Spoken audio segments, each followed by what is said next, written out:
قابل قدر واجب الاحترام بزرگوں اور دوستوں، ہم عمر نوجوان ساتھیوں اور بچوں، السلام علیکم ورحمۃ اللہ وبرکاتہ۔ الحمد للہ نحمده ونستعینه ونستغفره ونؤمن به ونتوکل علیہ ونعوذ باللہ من شرور انفسنا ومن سیئات اعمالنا، من يهده اللہ فلا مضل له ومن يضلله فلا هادي له، ونشهد أن لا إله إلا الله وحده لا شريك له، ونشهد أن محمدا عبده ورسوله، أما بعد فأعوذ بالله من الشيطان الرجيم، بسم الله الرحمن الرحيم، يا أيها الذين آمنوا اتقوا الله وأطيعوا الله وأطيعوا الرسول، صدق الله مولانا العظيم وصدق رسوله النبي الأمين المتين الكريم، ونحن على ذلك لمن الشاهدين والشاكرين، والحمد لله رب العالمين۔ آئیے کچھ عرض و معروض سے قبل ہم اور آپ مل کر نہایت ہی ادب و احترام کے ساتھ گنبد خضرا میں آرام فرمانے والے آقا و داتا جناب محمد رسول اللہ صلی اللہ تعالی علیہ وسلم کی بارگاہ عالیہ میں جھوم جھوم کے درود پاک پڑھیں۔ اللہم صلی علی سیدنا مولانا محمد معدن الجود والکرم وبارک وسلم، صلاۃ و سلام علیک یا رسول اللہ صلی اللہ تعالی علیہ وسلم۔ حصول برکت کے لیے نعت پاک کے چند اشعار ملاحظہ فرمائیں۔ سب سے اولا والا ہمارا نبی، دونوں عالم کا دولہا ہمارا نبی، خلق سے اولیاء، اولیاء سے رسول، اور رسولوں سے اعلیٰ ہمارا نبی، سب سے اولا و اعلیٰ ہمارا نبی، دونوں عالم کا دولہا ہمارا نبی۔ کون دیتا ہے دینے کو منہ چاہیے، کون دیتا ہے دینے کو منہ چاہیے، دینے والا ہے سچا ہمارا نبی، سب سے اولا والا ہمارا نبی، دونوں عالم کا دولہا ہمارا نبی۔ سارے آنچھوں میں اچھا سمجھیے جسے، سارے آنچھوں میں اچھا سمجھیے جسے، ہے اس اچھوں سے اچھا ہمارا نبی، سب سے اولا و اعلیٰ ہمارا نبی، دونوں عالم کا دولہا ہمارا نبی۔ سب چمک والے انجلوں میں چمکا کیے، سب چمک والے انجلوں میں چمکا کیے، اندھے شیشوں میں چمکا ہمارا نبی، سب سے اولا و اعلیٰ ہمارا نبی، سب سے والا و بالا ہمارا نبی۔ اللہ رب محمد صلی اللہ علیہ وسلم، نحن عباد محمد صلی اللہ علیہ وسلم۔ خطبہ مسنونہ کے بعد جس آیت کریمہ کی تلاوت کرنے کا شرف حاصل کیا، اللہ تبارک و تعالی قرآن مجید فرقان امین میں ارشاد فرماتا، یا ایھا الذین آمنوا اطیعوا اللہ واطیعوا الرسول، اے ایمان والو اطاعت کرو، فرما برداری کرو اللہ اور اس کے رسول کی۔ آج کا میرا اس مجلس میں، اس محفل پاک میں منگل کے دن کی فضیلت اور منگل کے خصوصی واقعات اور منگل کے روز نماز نفل اور اوراد و وظائف کے متعلق آپ کے گوشے گزار کرتے ہیں۔ منگل کا دن یوم امراض ہے۔ اسی روز اللہ تبارک و تعالی نے امراض کو پیدا کیا، جیسا کہ حدیث ابن مسعود رضی اللہ تعالی عنہ میں ہے کہ خلق الاول الامراض یوم الثلاثاء وفیہ انزل ابلیس الی الارض وفیہ خلق اللہ جہنم وفیہ صلت اللہ ملک الموت على ارواح بنی آدم وفیہ قتل قابیل وحابیل وفیہ توفى موسى وہارون وفیہ ابتلى ایوب۔ فیض القدیر شرح جامع صغیر جلد نمبر 47 جلد اول صفحہ نمبر 47 میں اللہ تبارک و تعالی نے منگل کے روز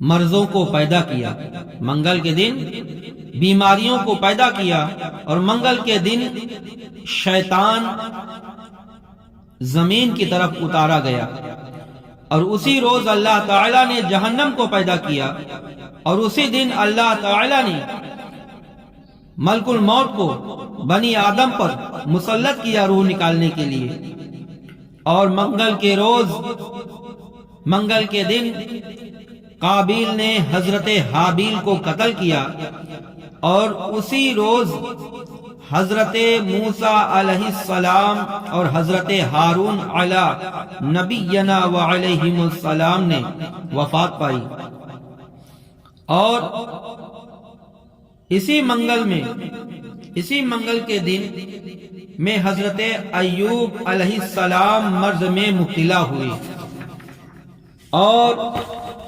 منگل کے دن جو ہے روز دم یعنی خون کا دن ہے۔ اس دن خون جوش میں ہوتا ہے، اس میں ایک ساتھ ایسی ہوتی ہے، ایک لمحہ ایسا ہوتا ہے کہ اگر کوئی اس میں سینگی لگوائے یا فسد کرائے تو خون بند نہیں ہوتا، بعض اوقات آدمی مر جاتا ہے۔ ابن جریر فرماتے ہیں کہ حضرت زبیر نے فرمایا کہ ہمارے علم میں 3 شخصوں نے منگل کے روز سینگ لگوائی اور ختم ہو گئے، مگر اس لمحے کو پوشیدہ رکھا گیا تاکہ لوگ سینگی لگوانے سے سارا دن پرہیز کریں، تاکہ مصیبتوں کا مقابلہ نہ کرنا پڑے۔ حدیث پاک میں ہے ان یوم الثلاثاء یوم الدم وفیہا ساعۃ لا یرقى، منگل کا روز خون کا دن ہے، اس میں ایک ساعت ایک لمحہ ایسا ہے جس میں خون نہیں تھمتا۔ حضرت انس بن مالک رضی اللہ تعالی فرماتے ہیں کہ سید العرب والعجم سے منگل کے بارے میں پوچھا گیا تو آپ نے فرمایا خون کا دن ہے۔ صحابہ کرام نے عرض کیا یا رسول اللہ یہ کس طرح؟ تو فرمایا اس لیے کہ منگل کے دن حضرت حوا کو خون حیض جاری ہوا، اور آدم کے بیٹے قابیل نے اپنے بھائی حابیل کو قتل کیا، اور منگل کے بے شمار ایسے واقعات ہیں۔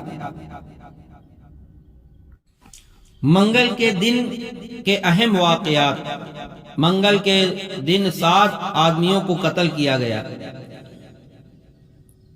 جرجیس علیہ السلام، حضرت یحییٰ علیہ السلام، حضرت زکریہ علیہ السلام، فرعون کے جادوگر، حضرت آسیہ فرعون کی بیوی، بنی اسرائیل کی گائے، حضرت حابیل۔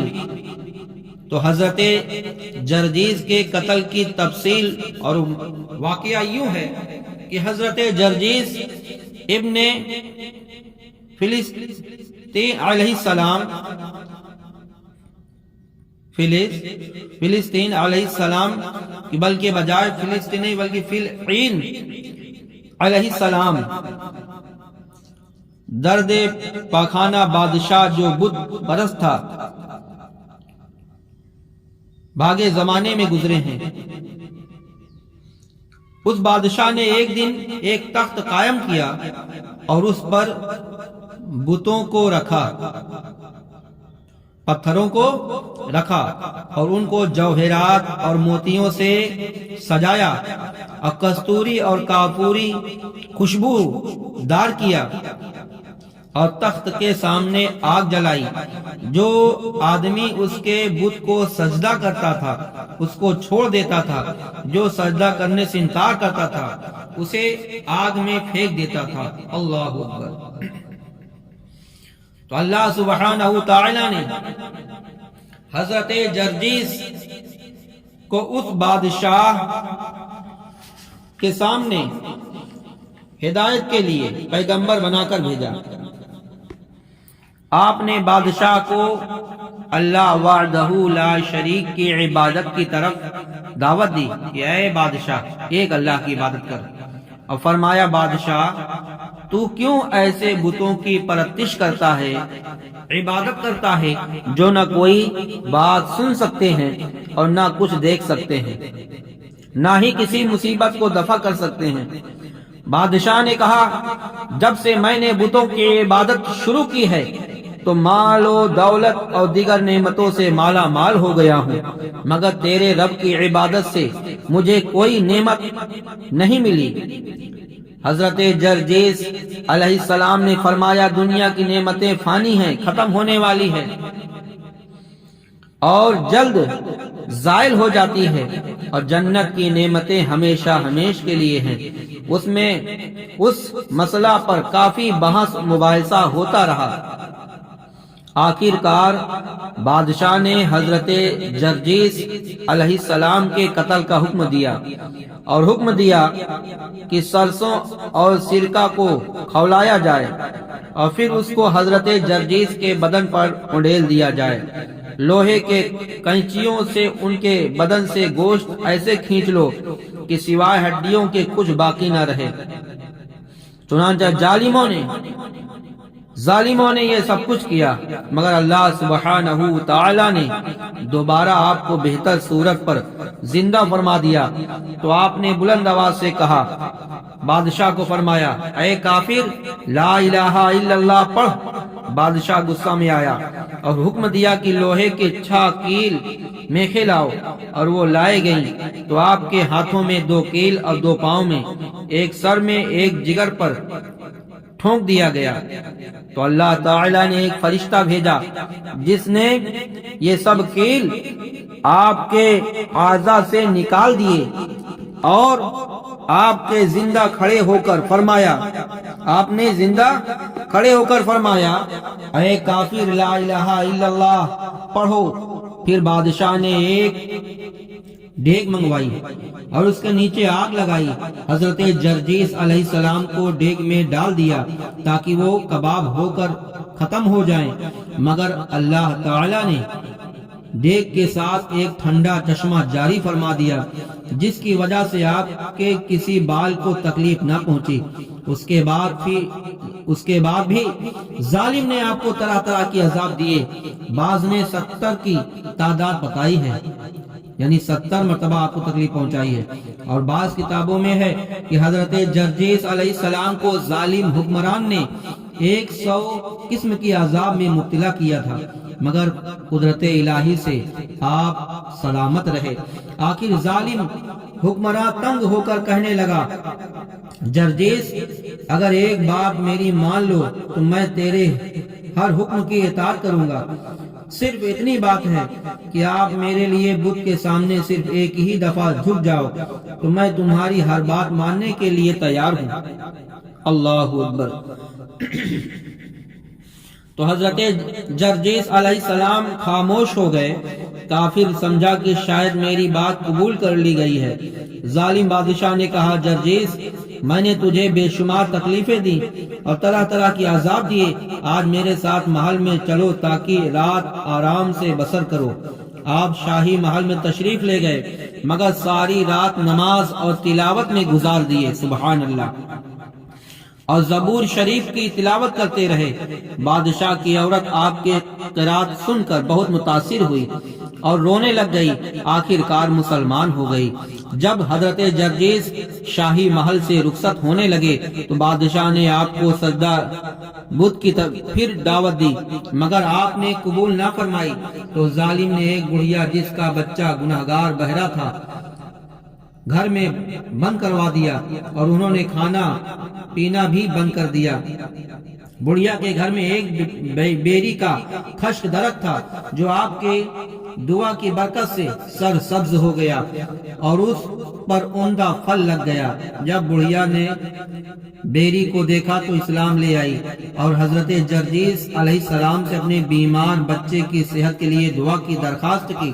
آپ نے دعا کی، بچہ صحت مند ہو گیا۔ آپ نے اس نوجوان سے فرمایا بت خانہ میں جاؤ اور ان بتوں کو کہو کہ تمہیں حضرت جرجیس علیہ السلام بلاتے ہیں۔ نوجوان بت خانے میں گیا جہاں 70 بت رکھے ہوئے تھے، ان کو حضرت جرجیس کا پیغام سنا دیا۔ اب کیا تھا، قدرت الہی سے تمام بت اپنے سروں پر دوڑتے ہوئے آپ کے پاس حاضر ہوئے۔ آپ نے اپنا پاؤں زمین پر مارا، زمین نے ان سب بتوں کو اپنے اندر دھسا دیا۔ جب بادشاہ کی بیگم نے یہ معجزہ دیکھا تو اپنے محل پر چڑھ کر بلند آواز سے کہا، یا اہل البلد یا اہل البلد ارحموا انفسکم واسلموا، اے شہر کے باشندوں اپنے آپ پر رحم کرو اور اسلام قبول کر لو۔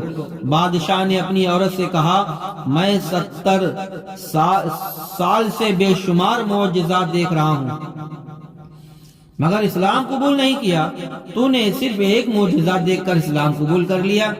بی بی نے کہا، اسلام نہ لانا تیری بدبختی ہے اور میرا اسلام لانا میرے لیے سعادت مندی ہے۔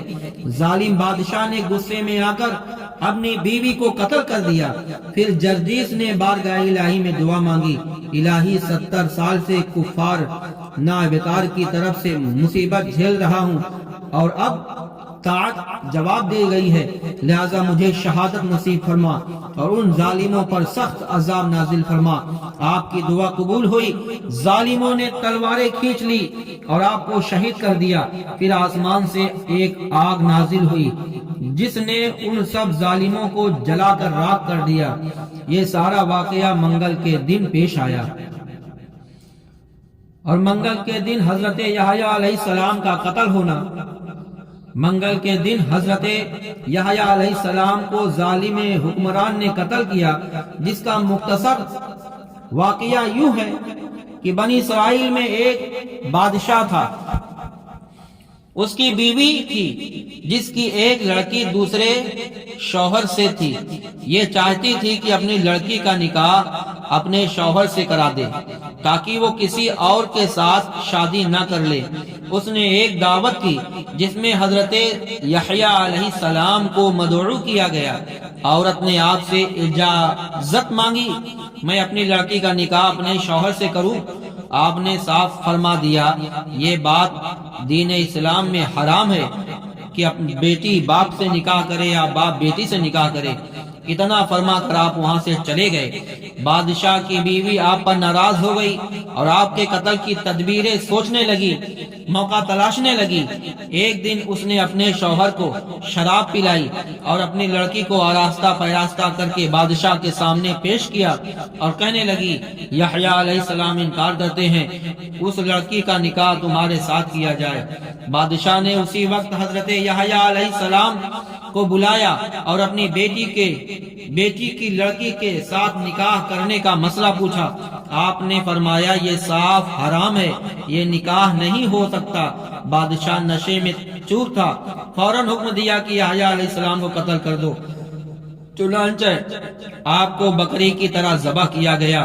یہ منظر دیکھ کر آسمان کے فرشتے بارگاہ خداوندی میں عرض کرنے لگے، الہی ان لوگوں نے حضرت یحییٰ علیہ السلام کو کس جرم میں کس گناہ میں قتل کیا ہے؟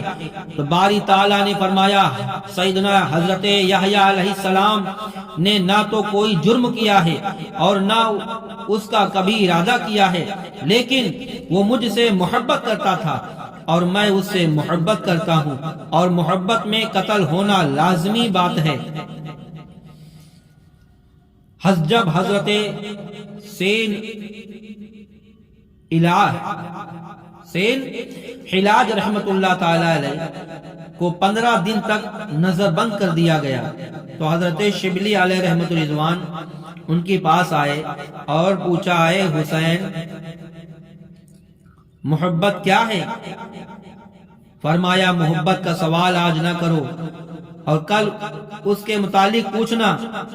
جب کل دن آ گیا تو سپاہیوں نے ان کو جیل کی کوٹری سے نکالا، ان کو سولی پر چڑھا دیا تو حضرت شبلی علیہ رحمہ ان کے آگے سے گزرے تو انہوں نے پکار کر کہا، اے شبلی محبت کی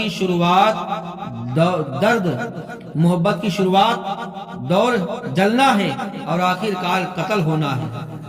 تو محبت اتنی آسانی اور پریشانی جو جھیلتا ہے محبت میں اللہ اس کے رسول کے لیے، اسلام کے لیے، تو اللہ تعالیٰ اس کا مرتبہ بلند کرتا ہے۔ اور محبت کے متعلق دوسری واقعات ہے کہ حضرت ابو یزید رحمت اللہ تعالی علیہ ایک گاؤں سے گزر رہے تھے تو کیا دیکھتے ہیں کہ 40 نوجوان اصحاب طریقت کے بھوک اور پیاس کی شدت سے ختم ہو گئے۔ حضرت ابو یزید نے بارگاہ الہی میں عرض کیا، الہی تو اپنے دوستوں کو قتل کرتا ہے اور کب تک اپنے دوستوں کا خون ریزی کرتا رہے گا؟ غیب سے آواز آئی، اے ابو یزید میں خون ریزی تو کرتا ہوں مگر اس کے بدلے میں اس کا دید بھی ادا کرتا ہوں۔ پوچھا ان کی دید کیا ہے؟ تو غیب سے آواز آئی کہ مخلوق کے مقتول کی دید دینار ہوتے ہیں اور اللہ تعالی کے مقتول کی دید رویت غفار ہوتی ہے، یعنی اللہ تعالیٰ اس کو بخش دیتا ہے، اس کو جنت دیتا ہے۔ دنیا میں کوئی قتل کرتا ہے تو مال و دولت دے کر اپنے آپ کو بچاتا ہے۔ حضرت زکریا علیہ السلام کا قتل منگل کے دن ہی حضرت زکریا علیہ السلام کے قتل کا واقعہ پیش آیا، جبکہ یہودی بے شمار بہبود سے بھاگ کر آ رہے تھے اور آپ کے پیچھے دوڑے چلے آ رہے تھے۔ جب وہ آپ کے قریب پہنچ گئے تو آپ کو ایک درخت نظر آیا، ایک پیڑ نظر آیا۔ آپ نے درخت کو فرمایا مجھے پناہ دو، درخت پھٹ گیا اور آپ اس میں داخل ہو گئے۔ جب یہودی وہاں پہنچے تو آپ کو نہ پایا۔ اس وقت شیطان دشمن انسان علیہ لعنت اللہ نے انہیں بتایا کہ اس درخت میں چھپ گئے ہیں۔ ایک تیشہ لا کر درخت کے 2 ٹکڑے کر دیے، وہ خود بخود انتقال کر گئے۔ یہودیوں نے شیطان کے کہنے کے انتقال کر جائیں گے۔ یہودیوں نے شیطان کے کہنے کے مطابق درخت چیرنا شروع کر دیا۔ جب تیشہ آپ کی کھوپڑی پر پہنچا تو آپ نے چلائے آہ کا کلمہ منہ سے نکالا۔ اس وقت آسمان کے فرشتوں میں ایک زلزلہ واقع ہو گیا کہ حضرت جبریل علیہ السلام نازل ہوئے اور کہنے لگے، اے زکریا علیہ السلام اللہ تعالیٰ کا ارشاد ہے اگر تو نے دوبارہ آہ کی تو تیرا نام انبیاء اکرام کے دفتر سے مٹا دیا جائے گا، یعنی تم صبر کرو اور صبر کرنے والوں کے ساتھ اللہ ہے، اس کی صلہ اللہ تعالیٰ دے گا۔ اور ایک دفعہ حضرت یحییٰ بن معاذ رازی رحمت اللہ تعالی علیہ ایک رات اپنے پروردگار سے مناجات کر رہے تھے اور عرض کرتے ہیں، اے اللہ اگر میں تیری تلاش کرتا ہوں تو مجھے تعب اور مشقت میں ڈال دیتا ہے، اگر میں تجھ سے بھاگتا ہوں تو جلا دیتا ہے، اگر تجھ سے محبت کرتا ہوں تو قتل کر دیتا ہے، پس تجھ سے بھاگنے کی گنجائش نہیں ہے۔ سبحان اللہ۔ درود پاک پڑھیں، اللہم صلی علی سیدنا مولانا محمد وبارک وسلم۔ صلاۃ و سلام علیک یا رسول اللہ صلی اللہ تعالی علیہ وسلم۔ فرعون کے جادوگروں کا قتل۔ منگل ہی کے دن فرعون کے جادوگروں کو جو ایمان لا چکے تھے قتل کر دیا گیا، جبکہ اسکندریہ کے میدان میں فرعون کے جادوگروں اور حضرت موسیٰ علیہ السلام کے مابین مقابلہ ہوا تھا۔ جادوگروں نے بڑے بڑے رسے اور شہسترے ڈالے تو وہ سانپ بن کر، اژدہا بن کر نظر آنے لگے اور میدان ان سے بھرا معلوم ہونے لگا، مگر جب حضرت موسیٰ علیہ السلام نے اپنا عصا ڈالا تو ایک عظیم الشان اژدہا بن گیا، سانپ بن گیا، اور وہ جادوگروں کی سحر کاریوں کو ایک ایک کر کے نگل گیا، تمام سانپوں کو کھا گیا موسیٰ علیہ السلام کا اژدہا، اور تمام رسے اور لٹھے جو انہوں نے جمع کیے تھے، جو 300 اونٹ کا بوجھ تھا، سب کا خاتمہ کر دیا۔ جب حضرت موسیٰ علیہ السلام نے اس کو دست مبارک میں لیا تو پہلے کی طرح لاٹھی بن گیا اور حجم اور وزن سے اپنے حال پر رہا، نہ یعنی بھاری ہوا نہ ہلکا، جیسا تھا ویسا رہا۔ یہ دیکھ کر جادوگروں نے پہچان لیا یہ عصائے موسیٰ جادو نہیں ہے، قدرت الہی، قدرت بشری ایسا کر شمع نہیں سکتی، یعنی انسان ایسا نہیں کر سکتا، یہ اللہ ہی کی قدرت داد ہے۔ ضرورت جب محسوس کی کہ اب ہم لوگ ہار چکے تو امر سماوی یہ سمجھ کر وہ ایمان لائے اور سجدے میں گر گئے۔ اللہ تعالی کا ارشاد ہے وَأُلْقِيَ السَّحَرَةُ سَاجِدِينَ قَالُوا آمَنَّا بِرَبِّ الْعَالَمِينَ رب موسیٰ و ہارون۔ سورہ اعراف پارہ نمبر 9 میں، اور جادوگر سجدے میں گرا دیے گئے، بولے ہم ایمان لائے جہاں کے رب پر، جو رب ہے موسیٰ اور ہارون علیہ السلام کا۔ دیکھ کر فرعون بڑا غضبناک ہوا اور کہنے لگا یہ تمہاری سب کی سازش ہے، یہ سب تمہاری لوگوں کی سازش ہے، میں تمہارے ہاتھ پاؤں کاٹ کر سولی پر لٹکا دوں گا۔ اللہ تعالیٰ کا ارشاد ہے قال فرعون آمنتم به قبل ان آذن لكم ان هذا لمكر مكرتموه في المدينة لتخرجوا منها أهلها فسوف تعلمون لأقطعن أيديكم وأرجلكم من خلاف ثم لأصلبنكم أجمعين۔ نوہ پارہ سورہ اعراف، ترجمہ کنز الایمان۔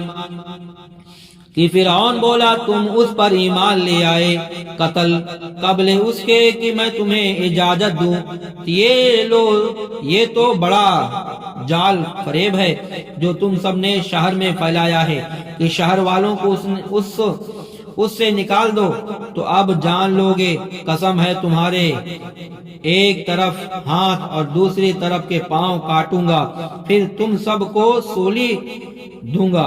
فرعون کی اس گفتگو پر جادوگروں نے کہا تو ہمیں موت کے دھمکی دیتا ہے، تو ہمیں موت کی دھمکی دیتا ہے؟ اے فرعون تو ہمیں موت کا کیا غم ہے، کیونکہ مر کر ہمیں اپنے رب کی لقاء اور اس کی رحمت نصیب ہوگی، اور جب سب اسی کی طرف رجوع کرنا ہے، اسی کی طرف جانا ہے، تو وہ خود ہمارے لیے، ہمارے اور تیرے لیے درمیان فیصلہ فرما دے گا۔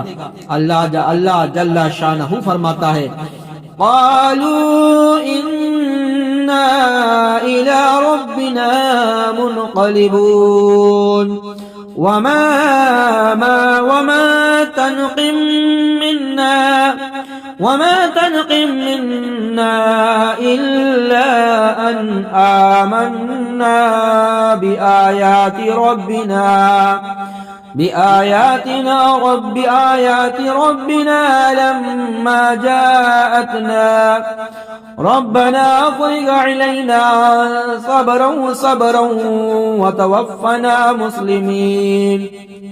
نواں پارہ سورہ اعراف میں ترجمہ کنز ایمان، بولے ہم اپنے رب کی طرف پھرنے والے ہیں، اپنے رب کی طرف پھرنے والے ہیں، اور تجھے ہمارا کیا برا لگا، یہی نہ کہ ہم اپنے رب کی نشانی پر ایمان لائے جب وہ ہمارے پاس آئے۔ اے رب ہم پر صبر انڈیل دے اور ہمیں مسلمان دنیا سے اٹھا۔ آخر کار ظالم فرعون نے ان کے ہاتھ پاؤں کاٹ کر سولی پر چڑھا کر ان کو موت کے گھاٹ اتار دیا۔ انا للہ و انا الیہ راجعون۔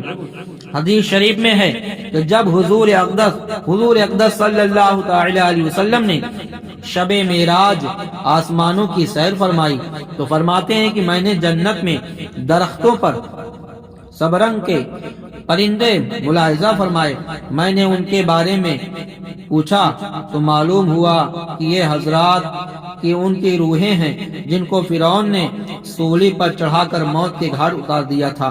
اللہ اکبر۔ جنت میں عالی شان مرتبے ان کے ہیں جو اللہ کی راہ میں قتل کیے جاتے ہیں۔ حضرت آسیہ کا قتل ہونا، تو حضرت آسیہ فرعون کی بیوی کو منگل کے دن قتل کیا گیا تھا۔ جب حضرت موسیٰ علیہ السلام نے جادوگروں کو مغلوب کیا تو حضرت آسیہ بیگم آپ پر ایمان لے آئی۔ فرعون کو خبر ہوئی تو ظالم بے رحم نے ان پر سخت عذاب کیے، انہیں جو چمیخا کیا یعنی کیلے اور بھاری چکی سینے پر رکھ دی اور دھوپ میں ڈال دیا۔ جب فرعون ان کے پاس سے ہٹتے تو پھر فرشتے اس پر سایہ کرتے۔ اللہ کریم نے ان کا مکان جو جنت میں ہے ان پر ظاہر فرمایا، اور اسی کی مسرت میں فرعون کی سختیوں کی شدت ان پر آسان ہو گئی۔ آخر کار حضرت آسیہ نے دعا مانگی کہ مجھے ظالموں سے نجات دے دے۔ دعا قبول ہوئی، اللہ تعالی نے ان کی روح قبض فرمائی، اور ابن کیسان نے کہا کہ وہ زندہ اٹھا کر جنت میں داخل کی گئی۔ اللہ تعالی نے حضرت آسیہ کے متعلق یہ آیت نازل فرمائی، وَضَرَبَ اللَّهُ مَثَلًا لِلَّذِينَ آمَنُوا امْرَأَتَ فِرْعَوْنَ إِذْ قَالَتْ رَبِّ ابْنِ لِي عِندِكَ بَيْتًا فِي الْجَنَّةِ وَنَجِّنِي من فرعون وعمله ونجني من القوم الظالمین۔ 28 پارہ سورہ تحریم۔ کہ اللہ تعالیٰ نے مسلمانوں کی مثال بیان فرمائی کہ فرعون کی بیوی جب اس نے عرض کی، اے میرے پروردگار، اے میرے رب ذوالجلال، میرے لیے اپنے پاس سے جنت میں گھر بنا اور مجھے فرعون کے اور اس کے کام سے نجات دے اور مجھے ظالم لوگوں سے نجات بخشی۔ بنی اسرائیل کی گائے کا ذبح ہونے کا واقعہ، بنی اسرائیل کی گائے کی ذبح ہونے کا واقعہ بھی منگل کے دن ہوا، اور اس کا سبب یہ تھا کہ بنی اسرائیل میں عامیل نامی ایک مالدار شخص تھا۔ اس کے چچا زاد بھائی نے بطمع اور وراثت اس کو قتل کر کے دوسری بستی کے دروازے پر ڈال دیا، اور صبح کو خود اس کے خون کا مدعی بن بیٹھا۔ یعنی وہاں کے لوگوں نے حضرت موسیٰ علیہ السلام سے درخواست کی، آپ دعا فرمائیں۔ اللہ تعالی نے حقیقت حال ظاہر فرمائے، اس پر حکم ہوا کہ ایک گائے ذبح کر کے اس کا کوئی حصہ مقتول کے مارے وہ زندہ ہو کر اپنا قاتل خود بتا دے گا۔ ارشاد خداوندی ہے، بسم اللہ الرحمن الرحیم، وَإِذْ قَالَ مُوسَىٰ لِقَوْمِهِ إِنَّ اللَّهَ يَأْمُرُكُمْ أَن تَذْبَحُوا بَقَرَةً۔ پہلا پارہ سورہ بقرہ۔ جب موسیٰ علیہ السلام نے اپنی قوم سے فرمایا کہ خدا تعالی تمہیں حکم دیتا ہے کہ ایک گائے ذبح کر دو، جب بنی اسرائیل نے گائے ذبح کرنے کی باری آئی تو حکم سنا تو انہیں تعجب ہوا کہ ایک آدمی قتل ہوا ہے اور گائے کو اس سے کیا تعلق، کیونکہ مقتول کا حال معلوم ہونے اور گائے کے ذبح ہونے میں کوئی مناسبت معلوم نہیں ہوتی تھی کہ آدمی ختم ہو گیا ہے، گائے ختم کرتے ہیں کیسے پتہ چل جائے گا کہ وہ مارا ہے۔ تو کہنے لگے، قرآن شریف بیان کرتا ہے، قالوا اتتخذنا هزوا قال اعوذ باللہ ان اکون من الجاہلین، بولے آپ ہمارے پیغمبر ہیں، آپ ہمیں مسخرہ بناتے ہیں، مذاق کرتے ہیں۔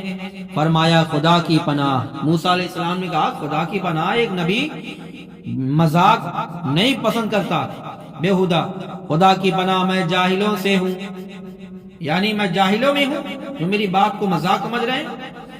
یعنی موسیٰ علیہ السلام نے فرمایا ایسا جواب جو سوال سے رابطہ نہ رکھے جاہلوں کا کام ہے، یا یہ مطلب ہے کہ محاکمہ کے موقع پر استحاضہ جاہلوں کا کام ہے، ایسے غم کے ماحول میں مذاق کرنا جاہلوں کا کام ہے۔ انبیاء کی شان اس سے افضل و اعلیٰ ہے، برتر ہے۔ تو جب بنی اسرائیل نے سمجھ لیا کہ گائے کا ذبح کرنا ضروری ہے تو انہوں نے آپ سے اس کے اوصاف اور دریافت کیے کیسی ہونی چاہیے۔ حدیث میں ہے اگر بنی اسرائیل بانس نہ نکالتے تو جو گائے ذبح کر دیتے کافی تھا۔ اللہ تعالی فرماتا ہے قالوا ادع لنا ربك يبين لنا ما هي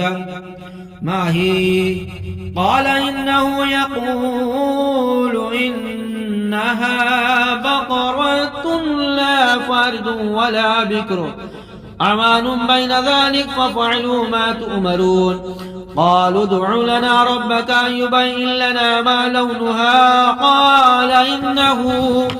قال إنه يقول إنها بقرة صفراء فاقع لونها تسر الناظرين قالوا ادع لنا ربك يبين لنا ما هي إن البقرة شابه علينا وإن شاء الله لمهتدون قال إنه يقول إنها بقرة لا ذلول تثير الأرض ولا تستقي الحرث مسلمة لا شية فيها قالوا الآن جئت بالحق فذبحوها وما كادوا يفعلون۔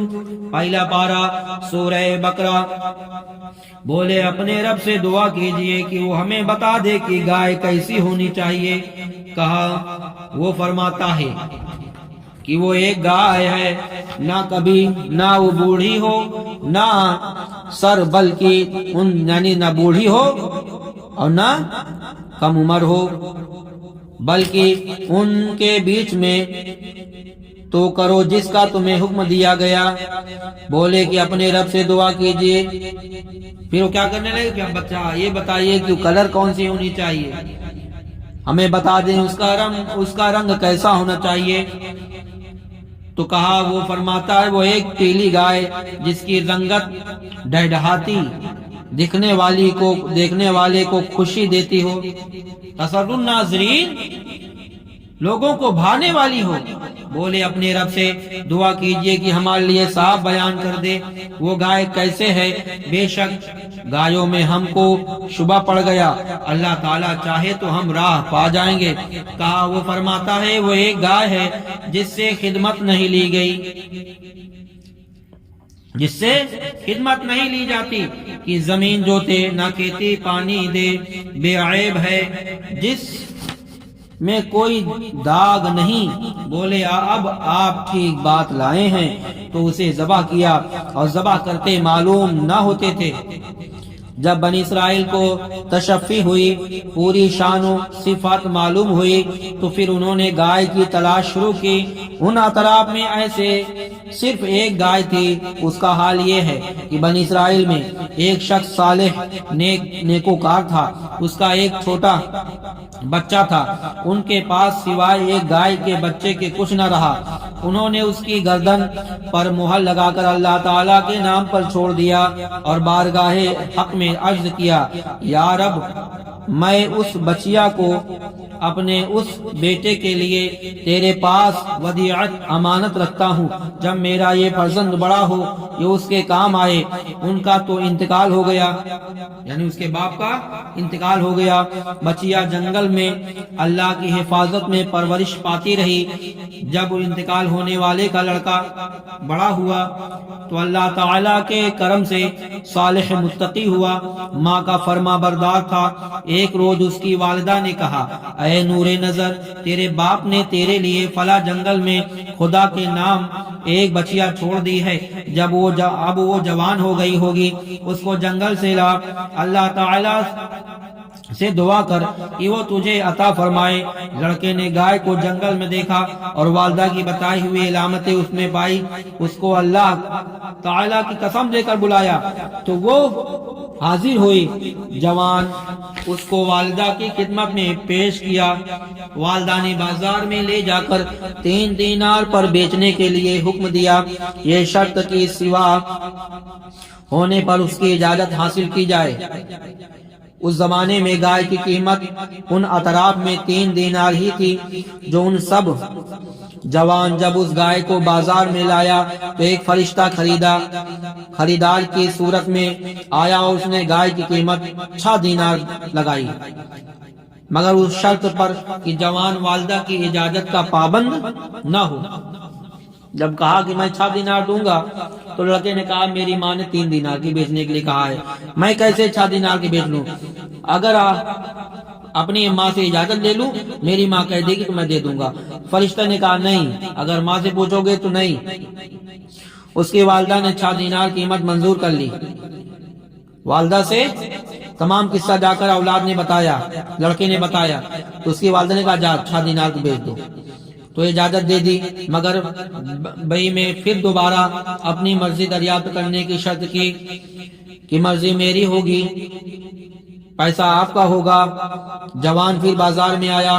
دوسرے روز اس مرتبہ فرشتے نے 12 دینار قیمت لگائی، کہا والدہ کی اجازت پر موقوف نہ رکھو۔ جوان نے یہ نہ مانا اور اپنی والدہ کو اطلاع دی تو صاحب فراست سمجھ گئی یہ خریدار نہیں کوئی فرشتہ ہے جو آزمائش کے لیے آتا ہے۔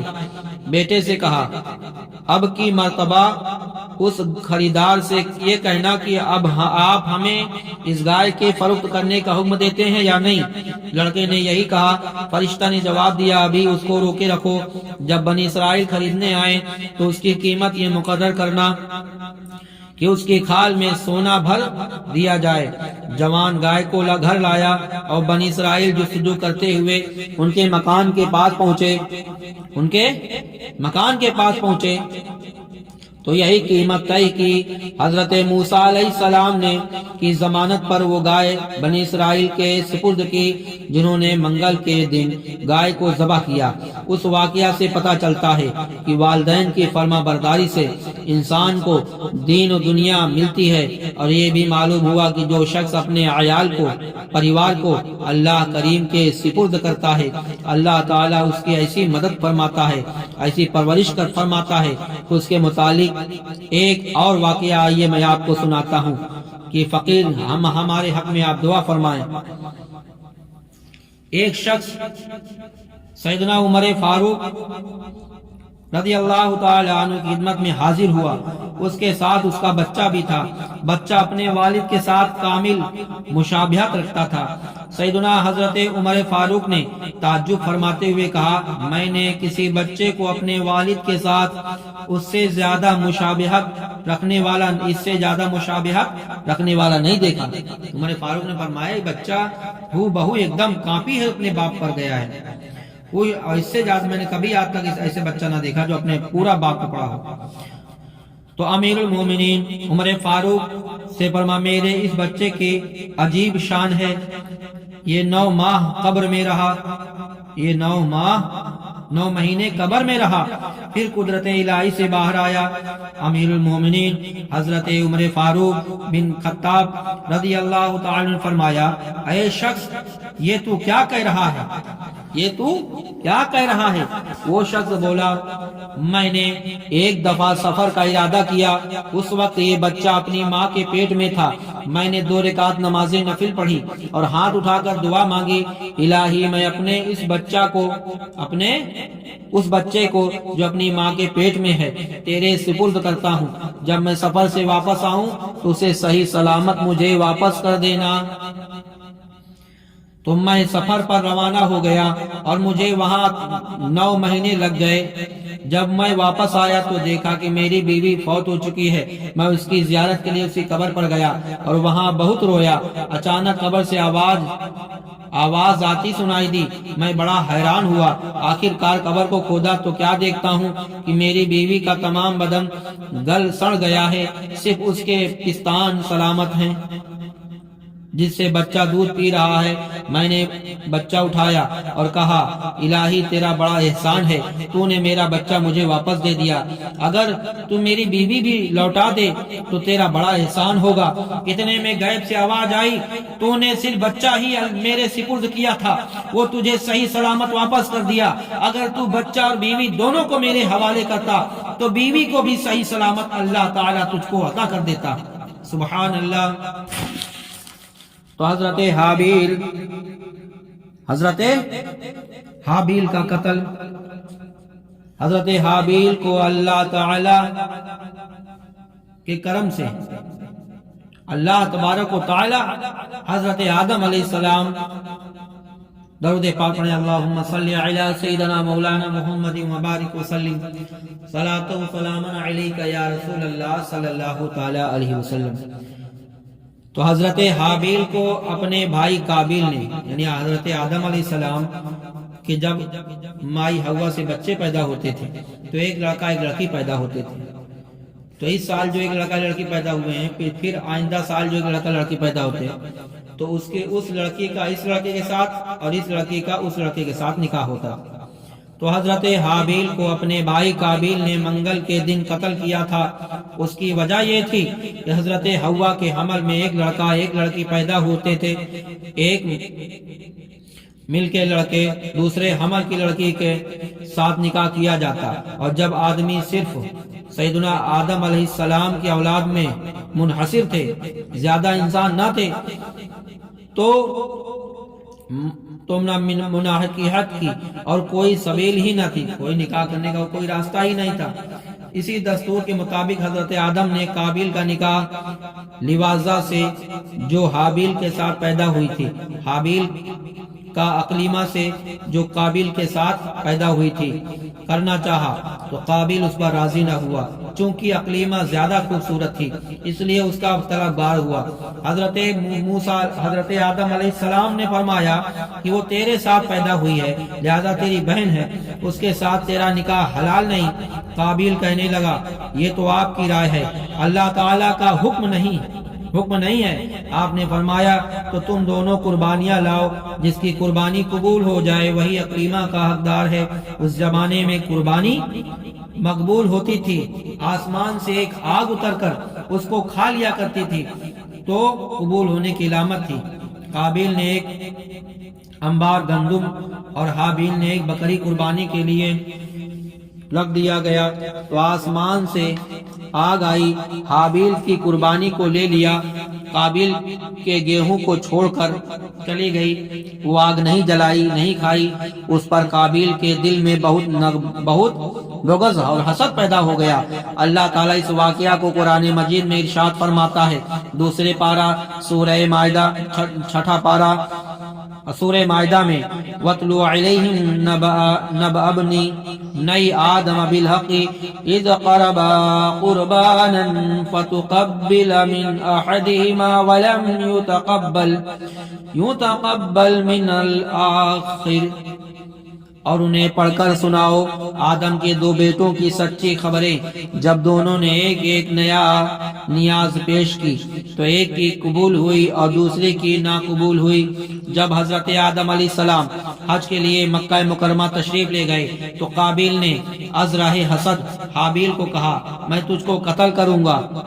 حابیل نے کہا کیوں؟ کہنے لگا اس لیے کہ تیری قربانی مقبول ہوئی، میری نہ ہوئی، اور تو اکلیمہ کا مستحق ٹھہرا، اس میں میری ذلت ہے۔ حابیل نے کہا قربانی کا قبول کرنا اللہ تعالیٰ کا کام ہے اور مقتولیوں کی قربانی قبول فرماتا ہے، متقیوں کی قربانی قبول فرماتا ہے۔ تو اگر تم متقی ہوتا تو تیری قربانی قبول ہوتی، یہ خود تیرے افعال کا نتیجہ ہے، اس میں کیا میرا دخل ہے؟ اللہ تعالیٰ کا ارشاد ہے، ترجمہ کنز ایمان 6 پارہ سورہ مائدہ بولا ہے قال لأقتلنک قال انما يتقبل اللہ من للمتقین، بولا قسم ہے میں تجھے قتل کر دوں گا۔ کہا اللہ تعالیٰ اسی سے قبول کرتا جسے ڈر ہے، بے شک اگر تو اپنا ہاتھ مجھ پر بڑھائے گا تو مجھے قتل کرے تو میں اپنا ہاتھ تجھ پر نہ بڑھاؤں گا کہ تجھے قتل کروں۔ میں اللہ تعالیٰ سے ڈرتا ہوں جو مالک ہے سارے جہان کا۔ میں تو یہ چاہتا ہوں کہ میرا اور تیرا گناہ دونوں تیرے ہی پلے پر پڑے، تو دوزخی ہو جائے، اور بے انصافوں کی یہی سزا ہے۔ بھائی کی نصیحت پر قابیل نے کوئی عمل نہ کیا، وہ حضرت حابیل کے قتل کے درپے ہو گیا۔ ایک دن حابیل کی طلب میں نکلا اور اس کو اپنے بکریوں کے پاس سوتے ہوئے پایا، ایک پتھر اٹھایا اور سر پر مار کر حابیل کو قتل کر دیا۔ وہ دن منگل کا دن تھا۔ اللہ تعالیٰ کا ارشاد ہے فَطَوَّعَتْ لَهُ نَفْسُهُ، تو اس کے نفس نے اس کے بھائی کے قتل کا چاو دلایا تو اسے قتل کر دیا، وہ رہ گیا نقصان میں سے۔ فَأَصْبَحَ مِنَ الْخَاسِرِينَ، وہ رہ گیا نقصان میں۔ اب قابیل بڑا متحیر ہوا، اس لاش کو کیا کرے، کیونکہ اس وقت تک کوئی انسان مرا ہی نہ تھا، پہلی قتل تھی دنیا میں۔ مروی ہے کہ 2 کوے آپس میں لڑے، ان میں سے ایک نے دوسرے کو مار ڈالا۔ زندے کوے نے اپنے منقار، چونچ اور پنجوں سے زمین کرید کر گڑھا کیا، اس میں مرے ہوئے کوے کو ڈال کر مٹی سے دبا دیا۔ یہ دیکھ کر قابیل کو معلوم ہوا کہ مردے کی لاش کو دفن کرنا چاہیے، چنانچہ اس نے زمین کھود کر لاش کو دفن کر دیا۔ اللہ تعالیٰ فرماتا ہے فَبَعَثَ اللَّهُ غُرَابًا يُبْعِثُ فِي الْأَرْضِ لِيُرِيَهُ كَيْفَ يُوَارِي سَوَادَ أَخِيهِ، تو اللہ تعالیٰ نے ایک کوا بھیجا زمین کوریدتا تاکہ اسے دکھائے، کیونکہ اپنے بھائی کی لاش کو چھپائے۔ بولا ہائے خرابی، میں اس کوے جیسا بھی نہ ہو سکا، میں اپنے بھائی کی لاش چھپاتا تو پچھتاتا رہ گیا۔ فواری سواءۃ اخی فاصبح من النادمین، اور وہ شرمندہ ہوا۔ تو منگل کے دن نفلی نماز اور روزے کی فضیلت کیا ہے؟ یزید قاشی حضرت سیدنا انس بن مالک رضی اللہ تعالیٰ سے روایت کرتے ہیں کہ حضور پرنور شافع یوم النشور صلی اللہ تعالی علیہ وسلم نے فرمایا، اگر کوئی آدمی منگل کے دن جب آفتاب بلند ہو تو 10 رکعتیں نماز پڑھتا ہے، ہر رکعت میں 1 مرتبہ سورہ فاتحہ اور 1 مرتبہ آیت الکرسی، 3 دفعہ قل هو اللہ احد پڑھتا ہے، تو 70 دن تک اس آدمی کے اعمال نامہ میں اس کا کوئی گناہ درج نہیں ہوتا۔ اگر 70 دن کے اندر ختم ہو جائے، انتقال کر جائے، تو اس کو شہید کا رتبہ عطا کیا جاتا ہے، اس کے 70 برس کے گناہ معاف کر دیے جاتے ہیں۔ منگل کی رات کے نفلی نماز حبیب خدا شافع یوم رضا یوم روز جزا صلی اللہ تعالی علیہ وسلم نے فرمایا جو منگل کی رات میں 12 رکعت نماز نفل پڑھے، ہر رکعت میں سورہ فاتحہ 1 مرتبہ اور اذا جاء 5 مرتبہ پڑھے تو اللہ تعالی کے لیے جنت میں ایک ایسا محل بناتا ہے اس کے لیے جس کے عرض و طول میں دنیا کے 7 مثلیں سما جائیں۔ سبحان اللہ۔ غنیت الطالبین جلد نمبر 2 صفحہ نمبر 143 میں لکھا ہے، احیاء العلوم میں ہے کہ جو آدمی منگل کی رات 2 رکعت نماز اس طرح پڑھے کہ ہر رکعت میں الحمد شریف 1 مرتبہ اور قل اللہ احد 15 مرتبہ، قل اعوذ برب الفلق 15 مرتبہ، قل اعوذ برب الناس 15 مرتبہ پڑھے، پھر سلام پھیرنے کے بعد 15 مرتبہ آیت الکرسی 15 دفعہ استغفار پڑھے تو اسے بہت ثواب ملے گا۔ حضرت فاروق اعظم سے روایت ہے کہ سید دو عالم صلی اللہ تعالی علیہ وسلم نے ارشاد فرمایا جو کوئی شخص منگل کی رات 2 رکعت نماز پڑھے، ہر رکعت میں الحمد شریف 1 دفعہ اور انا انزلنا ہو اور قل هو اللہ احد 7 بار پڑھے تو اللہ تعالیٰ اس کو دوزخ کی آگ سے آزاد فرما دے گا اور قیامت کے روز جنت میں داخل کر دے گا۔ اللہ تبارک و تعالیٰ سے دعا گو ہے کہ جو کچھ میں نے بیان کیا اس میں لفظاً معناً خطاً غلطی ہوئی ہو تو اپنے فضل و کرم سے معاف فرما کر اس گھڑی کو، اس بیان کو، اس مجلس کو اپنی بارگاہ میں قبول فرمائے اور اللہ تعالی ہمارے اور تمام امت کی گناہوں کو معاف فرمائے۔ استغفر اللہ ربی من کل ذنب واتوب الیہ، استغفر اللہ ربی من کل ذنب واتوب الیہ، لا الہ الا انت سبحانک انی کنت من الظالمین، ربنا آتنا فی الدنیا حسنۃ وفی الآخرۃ حسنۃ وقنا عذاب النار۔ یا مالک مولا حضور اقدس صلی اللہ تعالی علیہ وسلم کے صدقے طفیل جو ذکر و اذکار کیا گیا، جو بیان کیے گئے، جو نعت پاک پڑھی گئی، جو حدیث پاک پڑھی گئی، واقعات بیان کیے گئے، اس میں کسی طریقے سے بیان کرنے میں کوئی غلطی ہوئی ہو تو اپنے فضل و کرم سے معاف فرما کر اس گھڑی کو اپنی بارگاہ میں قبول فرما لے۔ یا مولا کریم ہمارے اور ہمارے ماں باپ کی اور تمام امت کی مغفرت فرما دے۔ یا مولا کریم قرب و جوار میں جتنی قبرستانیں ہیں مولا کریم، جتنے بھی جملہ مومنین والمومنات والمسلمین والمسلمات مدفن ہیں مولا، ان سبھی کی خطاؤں کو بخش دے، معاف فرما دے، ان سبھی کی قبروں میں رحمت و انوار کی بارش عطا فرما، ان کے صغائر کبائر گناہوں کو بخش دے، عذاب قبر سے محفوظ فرما دے، جنت کی کھڑکی کھول دے۔ یا مولا کریم ہم میں سے تو جسے زندہ رکھ اسے اسلام و ایمان پر زندہ رکھ، بروز محشر حضور اقدس صلی اللہ تعالی علیہ وسلم کی شفاعت نصیب عطا فرما۔ یا مولا کریم حضور اقدس صلی اللہ تعالی علیہ وسلم کے صدقے طفیل جن کے اولاد پڑھ لکھ رہے ہیں مولا ان کو بھی دینی دنیاوی ترقی عطا فرما، جن کے اولاد پڑھ لکھ رہے ہیں مولا ان کو دینی دنیاوی ترقی عطا فرما، جن کے اولاد کاروبار سے لگے ہیں مولا ان کو بھی دینی دنیاوی ترقی عطا فرما۔ یا مولا کریم بالخصوص اس بستی کے رہنے والوں پر فضل و کرم فرما، خصوصی رحم فرما۔ یا مولا کریم ہمارے اور ہم سبھی کے علم میں، عمر میں، صحت میں، کاروبار میں برکت عطا فرما، ہم سب کی ایمان و عقائد کی حفاظت عطا فرما، سنیت پر، اہل سنت والجماعت عرف سنیت پر قائم دائم رکھ۔ یا مولا کریم جو بن سکا مانگا، جو نہیں مانگا مولا تو اپنے حبیب کے صدقے میں تو دلوں کا راز جاننے والا ہے، ہم سب کے نیک دلی جائز تمنائیں پوری فرما دے۔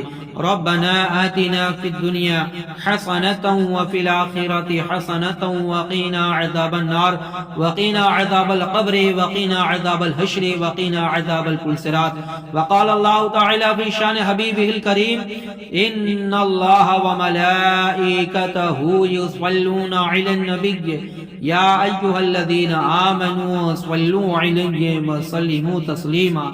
اللہم صلی علی سیدنا مولانا محمد وبارک وسلم صلاۃ و سلاما علیک یا رسول اللہ صلی اللہ تعالی علیہ وسلم۔